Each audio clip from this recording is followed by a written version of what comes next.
राष्ट्रवादीमध्ये आतून स्फोट झालाय आणि सगळे पुरावे आता बाहेर येऊ लागलेत।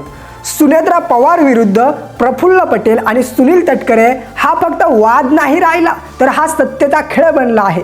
परंतु धक्का तेव्हाच बसतो जेव्हा लक्षात येतं की या सगळ्या मागं अजून एक मोठं नाव आहे। मित्रांनो, तुम्ही व्हिडिओ शेवटपर्यंत पहा, म्हणजेच तुम्हाला कळेल की या सगळ्या पाठीमागं कोण आहे।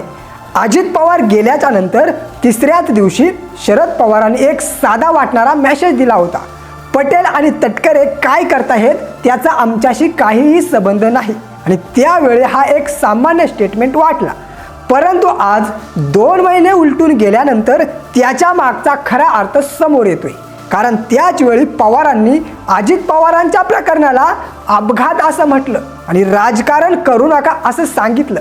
परंतु जर तेव्हा त्यांनी हे स्टेटमेंट दिलं नसतं तर कदाचित आजची सगळी परिस्थिती वेगळी असती।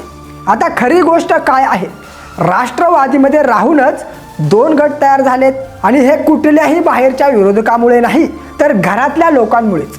गेल्या 8 ते 10 दिवसात सुनेत्रा पवारांनी ज्या पद्धतीने हालचाली केल्या त्यामुळे पक्षात एकदम खळबळ उडाली।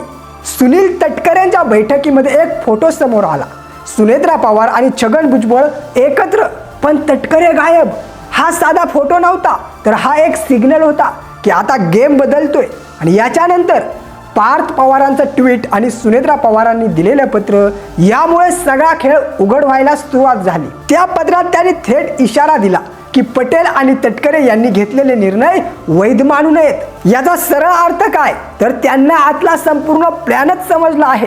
परंतु आता हा विषय गेला आहे निवडणूक आयोगाकडे आणि इथेच खेळ अजून मोठा होतो। कारण प्रश्न उभा राहतो, जर पटेलांचं पत्र मान्य नाही तर सुनेत्रा पवारांची निवड कशी मान्य करणार आणि पार्थ पवारांच्या फॉर्मवरील सह्या कशा काय वैध ठरणार। म्हणजेच हा फक्त राजकीय वाद नाही, हा एक पूर्ण चक्रव्यूह आहे। आणि दरम्यानच सुनेत्रा पवारांचा दिल्ली दौरा सुद्धा खूप काही सांगून जातोय। पत्रकारांनी विचारलं पटेल कुठे आहेत, त्यांचं उत्तर होतं ते तुम्हालाच माहिती। हे उत्तर साधं नव्हतं, हे एक स्पष्ट संकेत होतं की अंतर्गत संघर्ष आता उघडपणे बाहेर येतोय। आणि इतकंच नाही, त्यांनी एका खासदार मैत्रिणीला सांगितलं बाहेरच्या शत्रूशी लढता येतं, परंतु घरातल्या शत्रूशी कसं लढायचं, आणि हाच सगळ्यात मोठा मुद्दा आहे।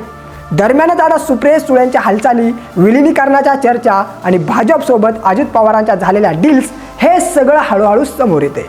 पुणे आणि पिंपरी चिंचवडच्या निवडणुकांपासून सुरू झालेला हा खेळ आता थेट राज्याच्या सत्तेपर्यंत येऊन पोहोचलाय। आणि या सगळ्या गोंधळात एक नाव वारंवार पुढे येते, ते म्हणजे रोहित पवार।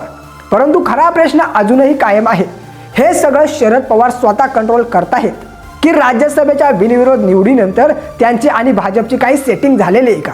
आता खरी लढाई सुरू झाली आहे, पक्ष वाचवण्याची की सत्ता मिळवण्याची। तुमचं मत काय आहे नक्की कमेंटमध्ये नक्की सांगा।